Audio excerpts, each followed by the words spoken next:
तारा हंसी आवेला तार दुख देख के हमरा रुआई आवता तारा हंसी आवता जाके देखा जो देख के सजावल बा कई कई कहली पुण्य से कमाहू बोला सी भर फोरी तो धरी जीभ कढ़ाए तोरी घर में फूट डाले वाली फिर ऐसा बात बोलबे तो तोर जीभ खींच ले। चारों भाई में राम जेठ हो खानदान के राज नियम हो कि जेठ बेटा राजा होले तो राम राजा होते रहते में बाउर का बा अगर साचो राम राजा बनत हुई है तोर कहा यदि पूजे काली देव मांग मन भावत आली अगर साचो राम काल राजा होत हुई है अते हमरे के शुभ समाचार सुनोले बड़ी अगर ये बात साथ हुई तो जौन मंगबे तौन तोरा के दे। लेकिन एगो बात बताओ कि राम के राजगद्दी पर अयोध्या के सब लोग खुश बा तोरा कहे दुख बा तो यही के सोच में जीले मरीले भरत के क्रिया धारा के पूछतनी कि सही बात बतलाओ जो राम के राजगद्दी पर सब लोग खुश बा तोरा कहे दुख बा कि यही के सोच में जीले मरीले भरत गिरिए बात साचे पूछिले भरत गिरिए बात साचे पूछिले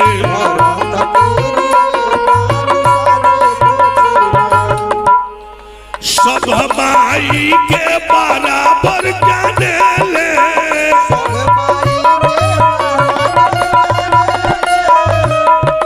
हमरा के सबका से अधिक माने ले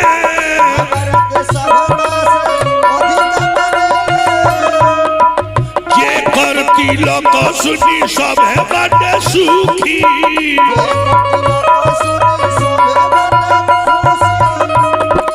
कवना कारणवा तू हो बैलू दुखी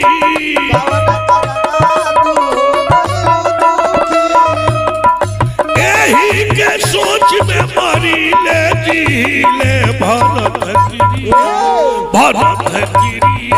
बात साचे पूछिले भरत गिरिए बात साचे पूछिले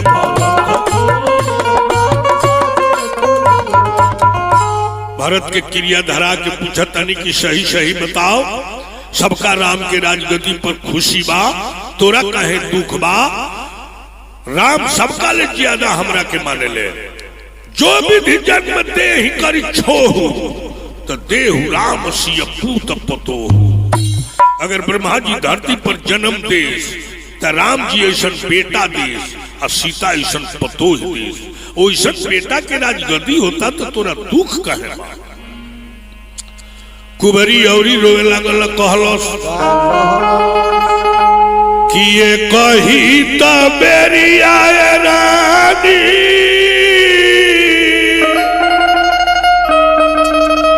आप पूजल मानवा से कौना दुख से कौना जीव से कही दोसर बात जी। एक बेर तो कहानी तो सब आसरा हमार पूरा हो गई जीव ये उकार ले लू तो हमरा जीव कहाँ बाजे दोसर बात कही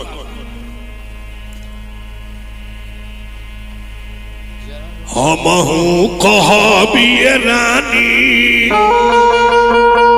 ठाकुर सुहातिए रानी ना तो मौन रहब दिन रात जी। अब हम ठाकुर सुहातिए कहे ना तो चुपचाप रहे। तारा नैहर के लौड़ी है, कुछ जननी देखनी कहनी तू हमर जीभिए उखाड़ ले लो। अब का कही जारो न जोगवाए रानी हमारा सुभाउआ से और भल न देखल जाला तो हार जी। अब फोरन जोगावाए रानी हमरो का पारा से भाला कहत बुरा रौरा अल्लाह गल या भागा हमर सुबह जारे लायक हो कि जेकरा खातिर हम निमन कहिले ओकरे बाउल लग जाला। ई कपार हमर फोरे लायक हो जे रानी तार अनुभव हमरा से बर्दाश्त ना होला। यही से कुछ कहनी हा ई दैवनु हमरे के कुबर बना के तारा लगे राख देले। सोच बनौले रहते तो हमार शादी ब्याह हो रही तो हम अपना बाल बच्चा में अझुराई रहती, न तारा लगे रहती न तार दुख देखती न कहती। अब हम चुपे चाप रहे कौन हो हमें कहानी चेर छोड़ हो खबर ना रानी। भरत राजा हुए तब लौड़िए रहे, राम राजा हुए तब लौड़िए रहे। हमरे इसे हानि लाभ का बा बाकी तार दुख देखनी है कहनी है तारा बाउल लागे लोग कुछ ना कहे।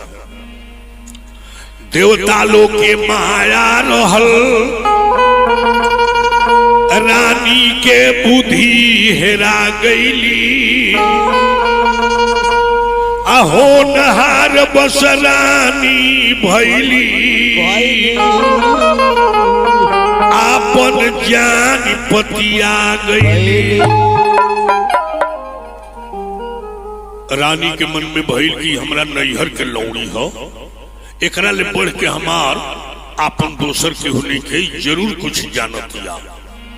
देवता लोग के माया रहे, रानी के बुद्धि कुछ खिंचाई कहली की लौड़ी सही सही बात बताव तू का जानता रू।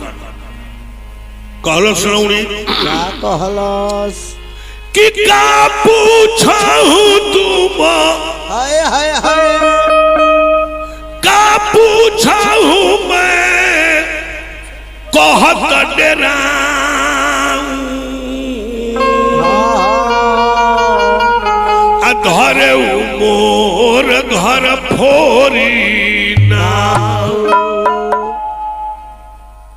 रानी बुझली की राम के राजगद्दी में ही कलह करतिया एकरे के केना हंसा दी।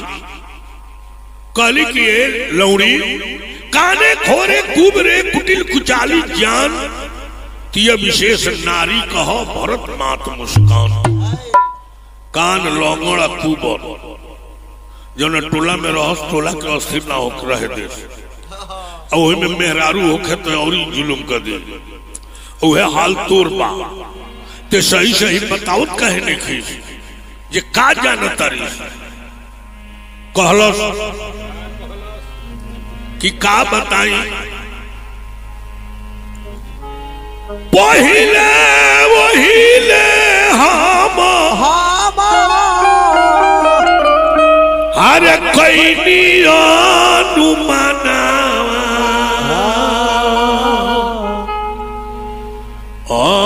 अनुमानवा कि विपत्ति आइल भारी हो दिलवर जानी। विपत्ति आइल भारी हो दिलवर जानी।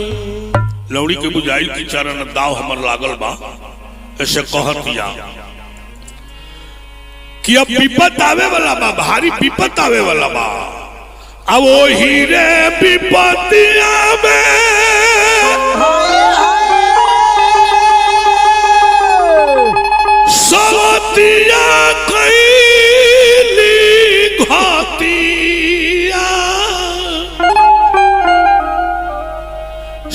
सवतिया कैली घतिया का त राजा के मतिया मारी हो दिलबर जानी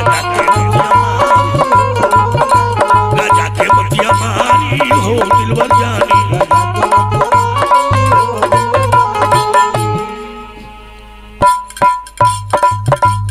खिंचतानी रे कहत बानी भागी कहत बानी भागी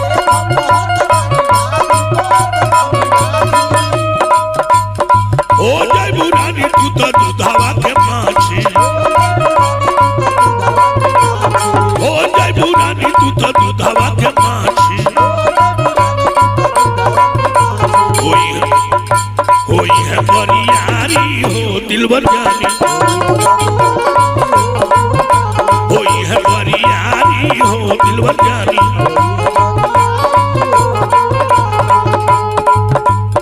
राम के राजा भैया के देरी बा कौशल्या राजमाता हो जाई है आ तू दूध के माछी हो जाए तू केहू ना पूछी जाके देखा बहरा 15 दिनवा से सजता नगरिया हो सजता नगरिया आज हमारा से तारा मिलल हो खबरिया आज हमारा से तारा मिलल हो खबरिया कहना भइल जानकारी हो दिलबर जानी कहना भइल जानकारी हो दिलबर जानी 15 दिन से अयोध्या सजावल जाता सबका के बतावल जाता तारा से छिपावल जाता बड़ा अयोध्या में तार लोग हित बा त काहे ना केहू आके बतलावल हो तारा नैहर के हई हमरा से ना देखल गइल हो त आके बतलौनी हा रानी कहली कि लौड़ी बात तो तू कुछ ठीक कहतरू लेकिन हमरा के ये बतावा कि राम राजा बन गए हैं तो हमारा संग व्यवहार का हो कहलस कि का पूछहु तुम बहु न जाना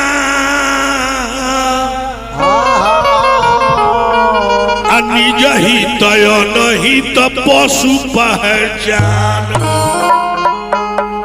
बार बार का पूछत रू है तो बतलौला पर तू ना जानलू आपन गोसाया आपन गए पशुओ चिन्हला तू तो आदमी हो रानी कहली कि लौड़ी हम सीधा साधा औरत हई हमरा छल कपट के जानकारी नहीं ते हमरा से बताओ जे राम राजा हो जाए हैं तो हमरा संग कौन व्यवहार हुई लौड़ी बुझ गई कि अब हमार दाव सोरवाना लाग गइल बा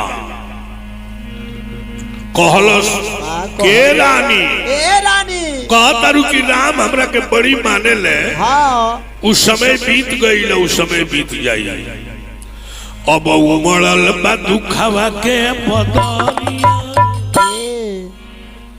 उमड़ल बा दुखवा के बदरिया से डरिया पीरान हो गई उमड़ल बा दुखवा के बदरिया पीरान हो से डरिया पीरान हो गई उमड़ल बा दुखवा के बदरिया से डरिया पीरान हो गई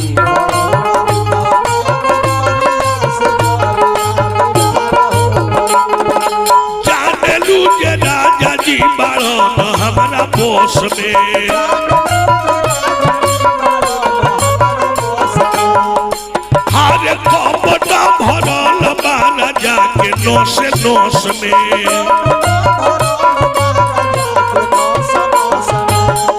कपट काहे भरल बा कि जरिया उखाड़ ले सवतिया पीरितिया पुरान हो गई जरिया उखाड़ ले सवतिया जरिया उखाड़ ले सवतिया पीरितिया पुरान हो गई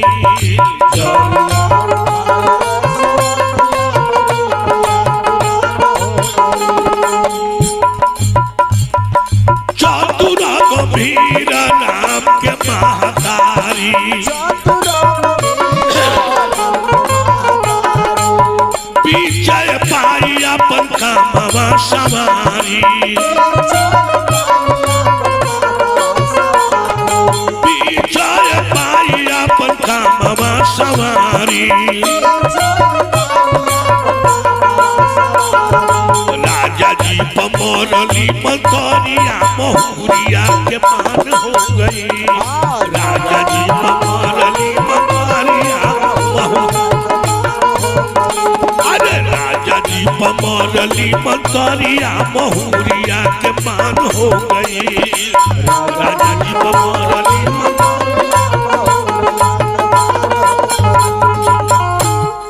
तारा ले चलाक तार सवत कौशल्या बाड़ी राजा रात दिन तारा लगे रहे तो तू बुझत रू कि हमरा बस में बढ़े बाकी फाका पापा के कौशल्या राजा के कान फोड़ फोड़ के अपन काम साधे के चाहतरी जब राम राजा बन गए हैं तो कौशल्या राजमाता हो गई है उनकरे हुकूमत अयोध्या में चली तारा के केहू न पूछी 100 का था सोवत डाह के रानी से कही के बतलवली काठो के सोवत ना भावेले रानी से ऊ बतलवली तू कौशल तू कश्मीर के राजा और सुपति के बेटी हो और कौशल्या कौशल के राजा राजकुमारी है दोनों जानी दो बाप के बेटी हो लो सवत हो लो लेकिन खास एक लाख के बहन कश्यप प्रजापति दक्ष के बेटी कश्यप ऋषि के मेहरारू कश्यप जी के नारी रहली कद्रू विनीता एक लाख के बहिन दोनों दक्ष जी रहले पिता सवत डाह कद्रू के भइले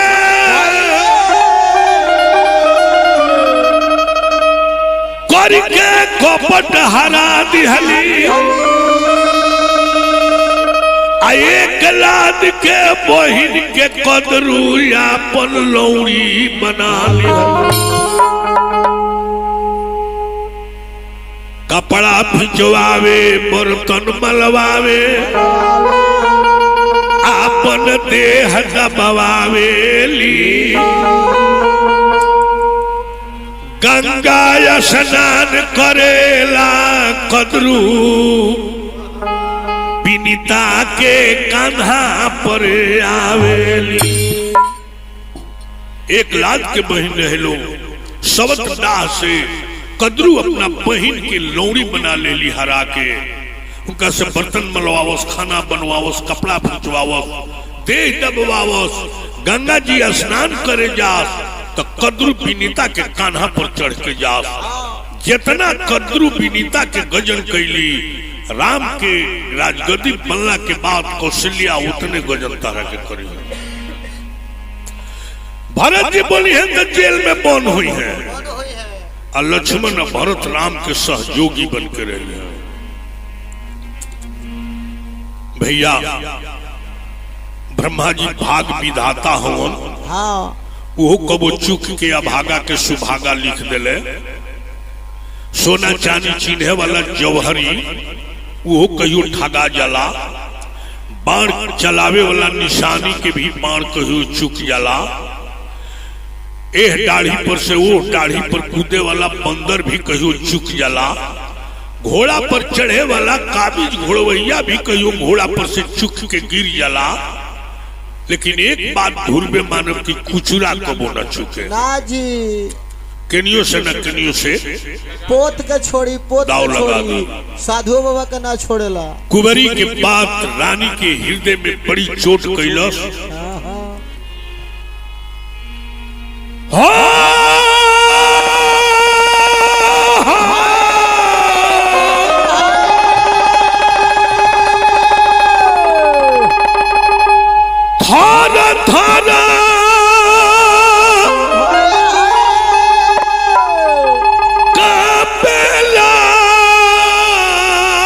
बदनवा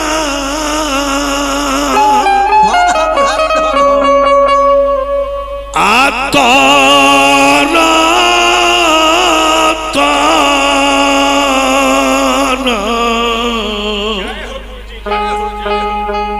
चुएला पसेना अखिया से झर झरे आगिरता लो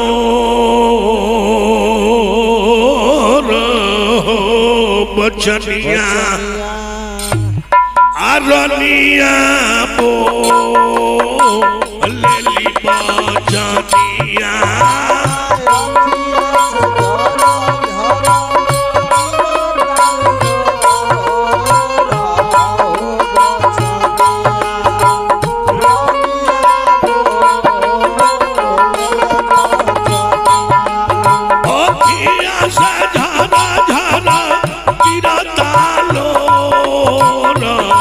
बचनिया रानिया बोली बचनिया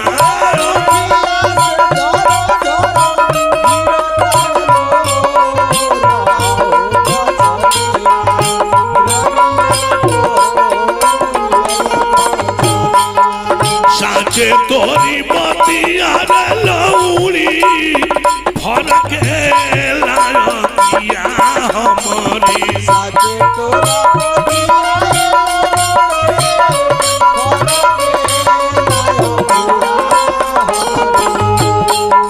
साचे तोरी बतिया लौड़ी फरक लाया हमारी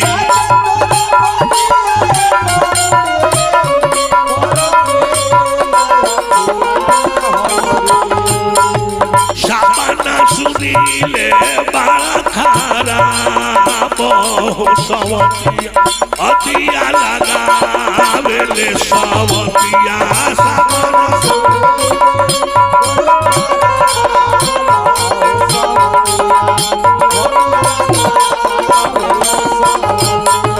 सपना सुनीले बड़ा खारा बहु सवतिया अतिया लगावेले सवतिया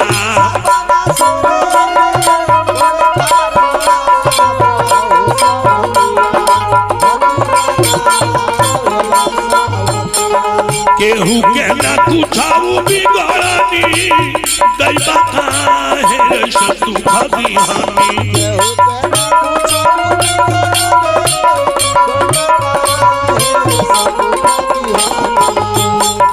केहू के न कुछाऊ बिगड़नी दैवा काहे ऐसा तू भदिहानी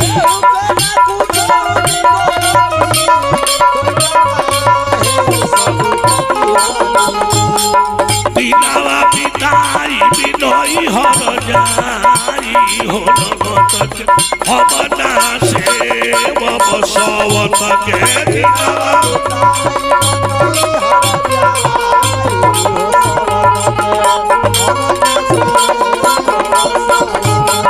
बिनावा बिताई बिनोई हर जाई हो सबत के हमना से बसवत के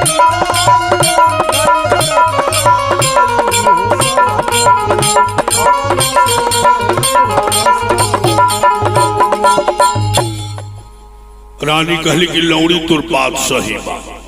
आज 10 दिन से खराब खराब सपना सुनत रही बाकी हमरा समझ में ना आवत रहल हो।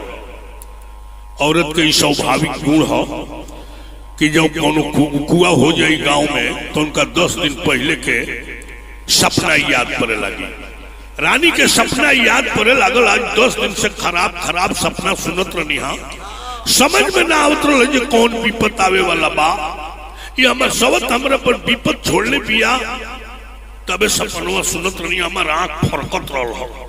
तोर बात सही बा बाकी हम कोनो दलिद्र के बेटी ना हई कि हम अपना सवत के सेवा करे। कश्मीर के राजा अशोपति के बेटी हई नैहर में जाके 3 बिता ली, बाकी हम सौत के सेवा ना करे। लौड़ी कहलो जे रानी आज तारा नैहर याद पड़ गई, हमरा रहते तू नैहर जइबू। आ केतना दिन से ही खेला हम देखत रहनी, हमें कि डरे ना कहत रहनी। हाँ आ जनलू तो नैहर याद पड़ गई, हमरा जिंदगी में नैहर जइबू। खाली तू हमर बतिया न मानो, जवन विपतिया तारा पर कौशल्या भेजले बड़ी तौने विपतिया हम उलट के उनका पर भेज दे। खाली तू हमर बात मानो। आज सुनलू तो नैहर याद पड़ गई, आ हम कितना दिन से ही देखतनी खेला। जब से कौशिला के बाउर विचार हो गई, जब से कौशिला के बाउर विचार हो गई, हमर खाइल पियल सगर दुश्वार हो गई। जब से कौशिला के बाउर विचार हो गई, हमर खाइल पियल सगर जब से कौशिला के बाउर विचार हो गई, हमर खाइल पियल सगर दुश्वार हो गई।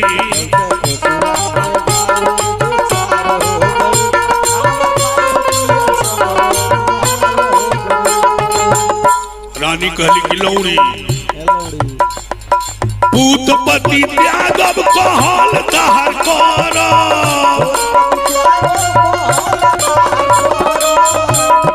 कहला से तहरा कुआं में हम पर। अरे कहला से तहरा कुआं में हम पर।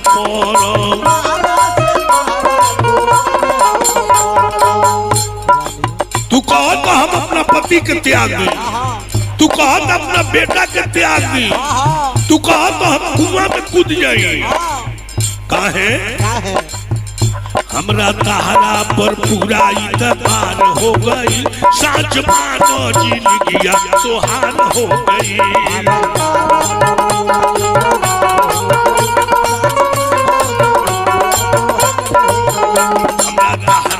पूरा इतबार हो गई, साँच मानो जिंदगिया तोहार हो गई।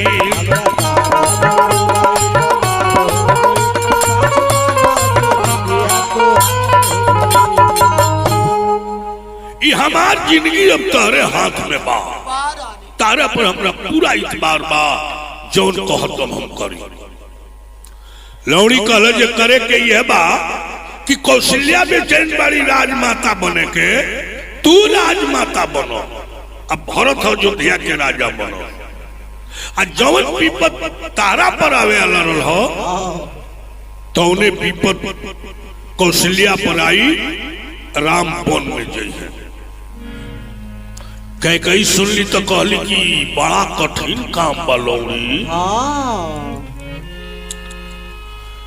राम जय है बानवा कोई से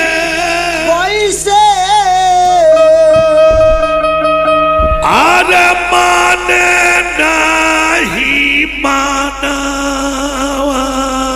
लौड़ी हम का करी कैसे बनी है। अरे कैसे बनी है भरत जुवराज, लौड़ी हम का करी। बड़ी कठिन काम बा लौड़ी। राम वन में के जे है राजा बड़ा उनका के माने ले। अब भरत छोट हो, राम जेठ हो, जेठ के रहते छोट राजा कैसे बनी है। लौड़ी कहल जे किम न स्मरणसी के कैया, स्मरणसी यानी गुह से कह कही तारा याद नहीं पड़ो, आकि याद पड़ता महटियावत तारू हमरा मुंह से सुने के चाहता रू। तू ही हमरा से कहले बारू, हमरा याद बा तारा बहुत पड़ गइल बा, तो सुनो मन पर आवतनी। पहिले के अब बतियाए रानी देवा सुरा लड़ाइया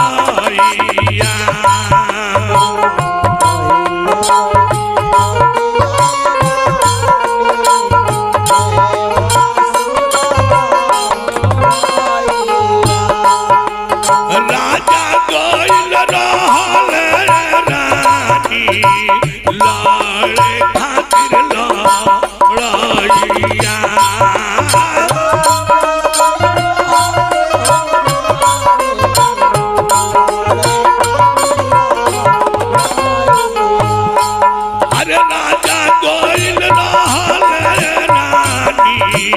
इंद्र के हो सहाइया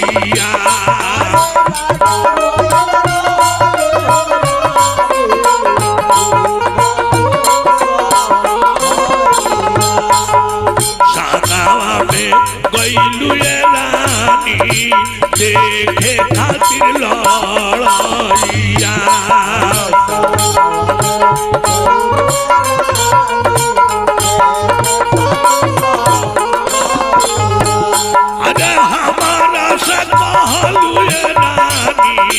सागरो कहानिया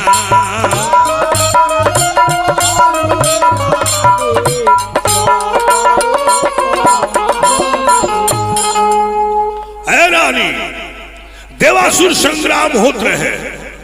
इंद्र के खबर राजा दशरथ जी की यहाँ आई रहे कि दंडक वन में एगो सम्रासुर नाम के दानव बा, ओकरा करुआ जाके मारी। इंद्र के सहायता खातिर राजा दशरथ जी दंडक वन में सम्रासुर से लड़े गईले। तू रथ पर बैठ के गई रहलू लड़ाई देखे। दंडक वन के भीतर रहल बैजंती नगर, दंडक वन के रहल बैजंती नगर, जहाँ के दानव संबर भयंकर जहाँ के दानव संबर भयंकर भयंकर जहाँ के दानव संबर भयंकर भयंकर जहाँ के दानव संबर भयंकर भयंकर जहाँ के दानव संबर भयंकर भयंकर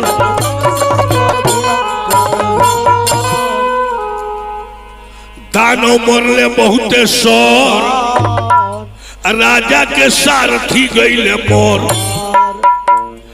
दानव मरले बहुते सौर, राजा के सारथी गईले मोर। राजा मूर्छित रथ में और राजा मूर्छित रथ में और भयंकर भयंकर भयंकर भयंकर राजा मूर्छित रथ में और भयंकर भयंकर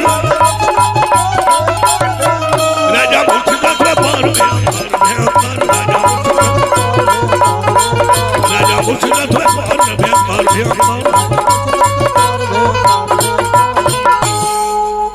लड़ाई में राजा बेहोश हो गए, रथे पर गिर गए। राजा के रथ आके वाला सारथी के मुड़ी कटा गई। लेकिन अब राजा बंदी होके जात रहे। लेकिन तू रहलू रथवे पर सारथी बनलू नुकर। तू रहलू रथवे सारथी बनलू नुकर। अल्ले गइलू बोन के भीतर सारा सोल सारा सोल ले गइलू बोन के भीतर सारा सोल सारा सोल ले गइलू बोन के भीतर सारा सोल सारा सोल ले गइलू बोन के भीतर सारा सोल सारा सोल ले गइलू बोन के भीतर सारा सोल सारा सोल। लड़ाई देखे तू गई रहलू। राजा के बेहोश जब देखलू तो घोड़ा के लगाम पर पकड़ के सारथी बन गईलू। राजा के रथ लेके जंगल में भाग गईलू केहू दुश्मन देखे ना पावल, सेना भी ना देखल। आ जंगल में ले जाके जतन कैलू, सगरो बाण राजा के शरीर से निकललू और उनका के होश में ले आलू।